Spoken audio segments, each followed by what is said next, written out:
I wanted to switch to another gear in the last minute we have with you, and that is the ACLU involvement with the migrant children issue. The New York Times reporting the Trump administration has begun transferring detained migrant children from shelters across the country to a barren tent city in West Texas.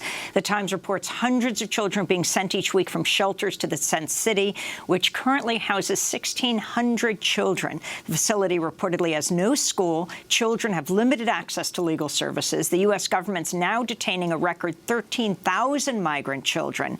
Your thoughts on this latest news and what it means for these kids? We're talking about almost 2,000 children, if the government is even telling us the truth on that number. I'm so glad you raised it, because I think it's incredibly important that this story break through, even in the midst of the incredibly important hearings about the Supreme Court.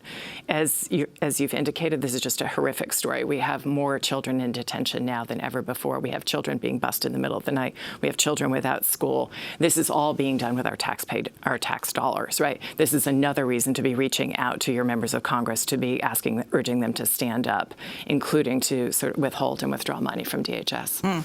And, of course, then you have the convergence of that issue with Kavanaugh, when Judge Kavanaugh, on the as a federal court judge now, actively got involved with the case of a migrant minor. She was 17 years old. This is the Garza case. Yes. And tried to prevent her from getting an abortion.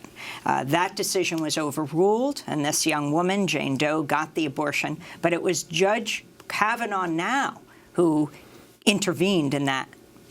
Judge Kavanaugh issued a decision, yes, that was going to, in the face of a ban on Jane Doe's access to an abortion, that was going to give the government